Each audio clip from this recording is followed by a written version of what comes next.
ఈవేళ మనం మెంతికూర గుడ్లు కలిపి ఎలా వండాలో చెప్తాను. దానికి కావలసినవి ఒక 3 ఉల్లిపాయలు చిన్న చిన్న ముక్కలు కట్ చేసుకొని ఉంచుకోవాలి. అలాగే పచ్చిమిర్చి ఒక 4 పచ్చిమిర్చి, అలాగే మెంతికూర శుభ్రంగా కడిగేసి చిన్న చిన్నగా కట్ చేసుకొని పెట్టుకోవాలి. అలాగే దానికి అల్లం వెల్లుల్లి పేస్ట్ ఎప్పటికప్పుడే అలా చేసుకుంటూ రెడీ పెట్టుకోవాలి.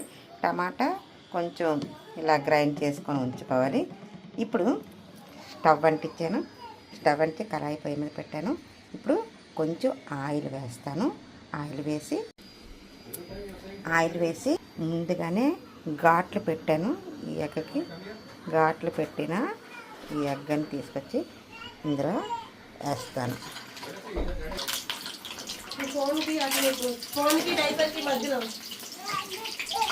అందులో కొంచెం పసుపు,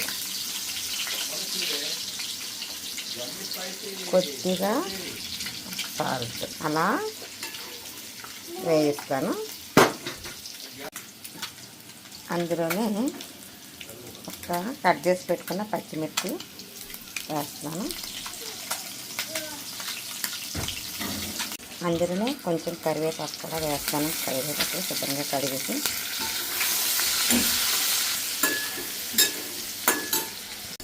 బాగా వేగాయి కాబట్టి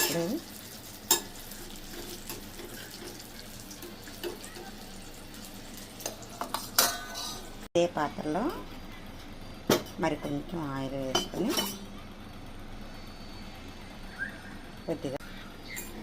కొద్దిగా జీలకర్ర వేసి వేద్దాము. సన్నగా కట్ చేసి పెట్టుకున్న ఉల్లిపాయలు వేద్దాము.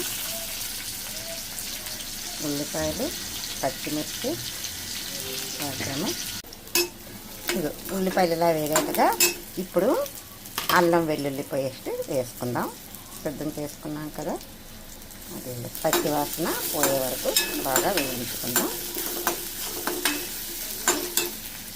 మరి కొంచెం పసుపు వేసుకొని వేయించుకొని సిద్ధంగా ఉంచుకున్న మెంతికూర ఉంది కదా, అది కూడా వేసిద్దాం. ఇదంతా ఇలా బాగా కలపాలి. బాగా కింద మీద మొత్తం అంతా బాగా కలిపితే ఇలా చూసారా ఆకు మెత్తబడుతుంది కదా. ఇలా ఉప్పు కొంచెం చూసి వేసుకోండి.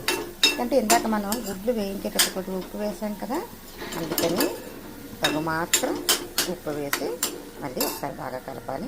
ఇప్పుడే కొంచెం కారం కూడా వేసాను. కారం వేసి మొత్తం అంతా బాగా కలుపుదాం. అంతా ఇలా బాగా కలుపుకొని వేయించుకుందాం.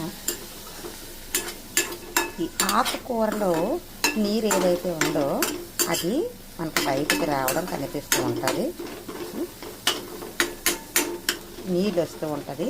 ఆ నీళ్ళంతా కూడా ఇంకిపోయే వరకు బాగా వేయించాలి.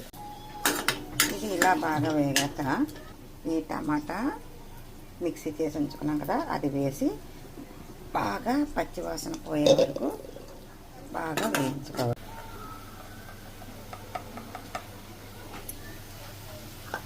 కొద్దిగా కారం వేసి బాగా కలుపుతాము. కారం, ఉల్లిపాయలు, పచ్చిమిర్చి, మెంతికూర అంతా కలిసి బాగా వేగుతుంది.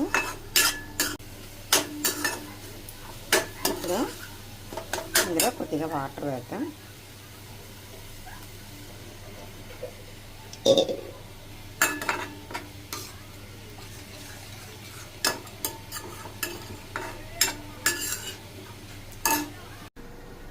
ఇప్పుడు ఇందులో కొంచెం ధనియా పొడి, జీరా పొడి, గరం మసాలా ఈ పొడిలన్నీ వేసి కలిపేద్దాం. ఇప్పుడు ఇందులో మనం వేయించి పెట్టుకున్న ఎగ్స్ ఏవైతే ఉన్నాయో వాటిని ఇలాగా వేసేద్దాం. మొత్తం అంతా కూడా ఇగురు ఏదైతే ఉండదు గుడ్లకి పట్టేలాగా శుభ్రంగా కలుపుకుందాం. బాగా పట్టాలి.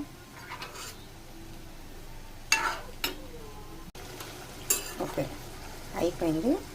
ఇప్పుడు స్టవ్ కట్టేద్దాం. ఇది అన్నంలో వేసుకొని తిని టేస్ట్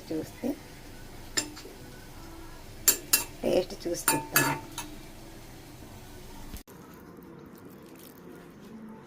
ఇలా ఈ ఎగ్గు కూర కలిపి తినండి, చాలా బాగుంది. నేనైతే తిన్నాను, టేస్ట్ చూసాను, మీరు కూడా చూడండి. చాలా టేస్టీగా అయితే ఉంది. ఒకసారి ట్రై చేయండి.